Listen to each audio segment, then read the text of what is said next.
like for all of you to close your eyes and imagine yourself. Close your eyes. All right. Imagine yourself on stage and a bunch of people in front of you, and you are thinking to yourself, how did you get here? Okay, you can open your eyes now. Now, when I think about that, like, well, that was your only moment of fame, so I hope it was good for you. But when I say controversy and a lyricist rapping, who do you think of? Eminem. Yes. You're good. Okay, yes. I'm going to be talking to you about Marshall Bruce Mathers III.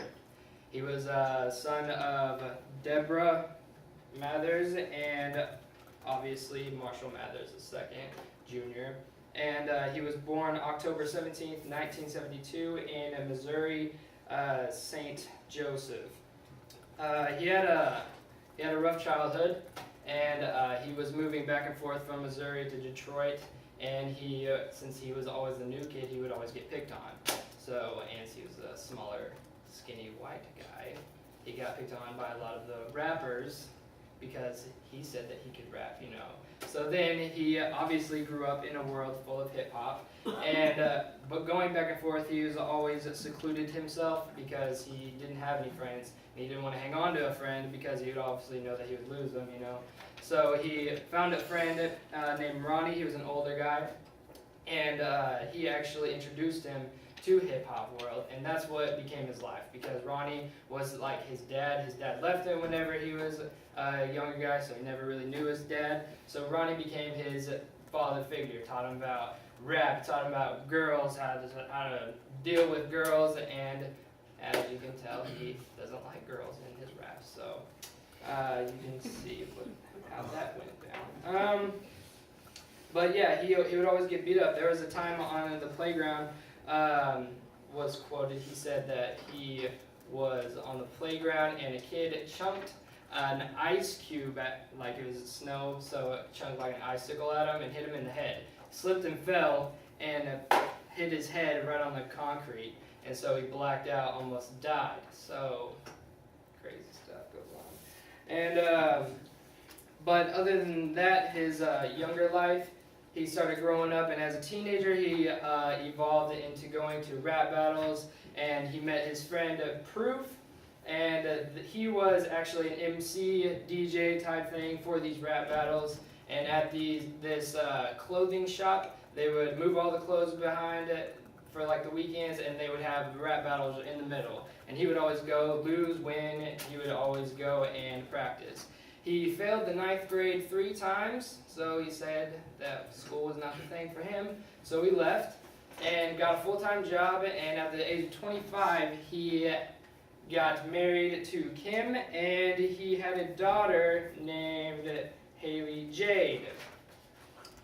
And in 1996, he produced a CD called Infinite, and that didn't go nowhere. So he decided to make another one, and that one was Slim Shady LP. Slim Shady is basically an alter ego that allows him to say whatever he wants.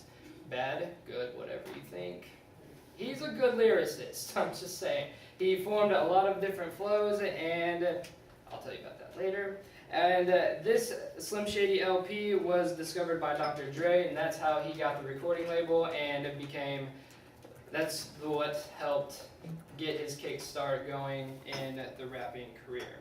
In 2000, he released the Marshall Mathers LP, which included The Real Slim Shady, Stan, Kim, The Way I Am, and yes. And after that, 2001, he formed a group named D12, and this is where just a bunch of guys got together and started doing songs on the CD.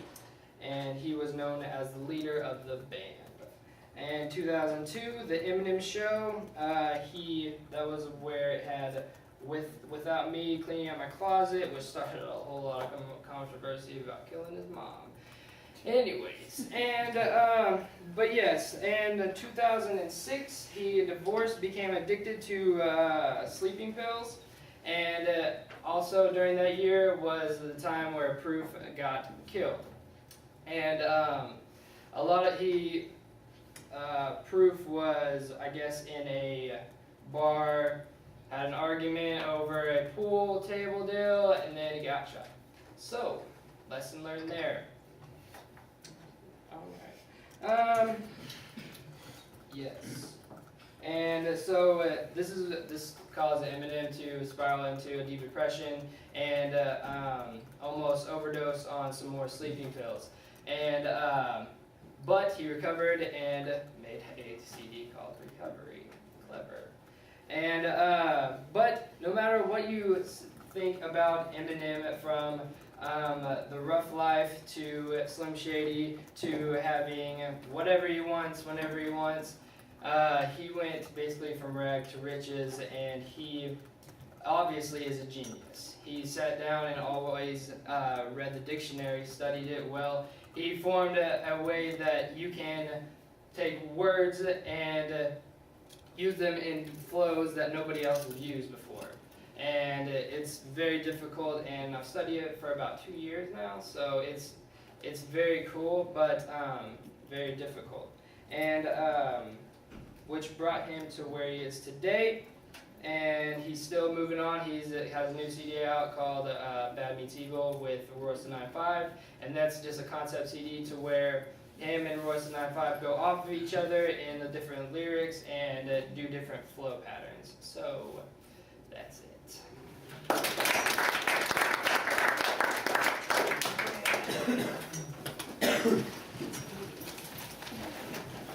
All right.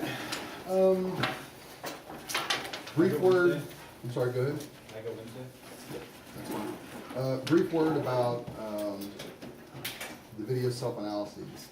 I'm not sure what the security settings have been switched to, but I tried to upload the speeches from last week to YouTube on Friday and converted them into about 2 different file formats and wasn't able to upload any of them. So that may be something that I have to do off-site, which if that is the case, it'll have to be done over a wireless connection as opposed to a hard line, which means it's going to take even longer. Long story short, I'm having a lot of technical difficulties with that. So the clock for starting that assignment will probably not be until Wednesday. If that is the case, then it would not be due until theoretically the Wednesday before fall break. Because I don't like giving you assignments that are due the Wednesday before fall break. I would probably give you through all of fall break to complete it. It wouldn't be due until the Sunday of fall break. If that is the case, that will be the due date. So I will be emailing you all probably some assignment guidelines regarding all that, so you can start looking at it, but you can't actually start that assignment until I get the videos uploaded, and like I said, I'm having some difficulty doing that. So I will only be distributing back to you a grade for this speech until I receive your video self-analyses, because a big part of your video self-analyses is completing an evaluation. Well, I've completed an evaluation, and if I give you the evaluation before, you're just gonna, change a couple of things and send me my evaluation back. So to avoid that, all I'll be doing is giving you a grade. So the grade will be listed before close of business on Wednesday in the grade book. You will not receive an evaluation until probably after fall break, until I get your video self-analysis back. Does that make sense? Yes. All right, solid. Well done, everybody. See you. I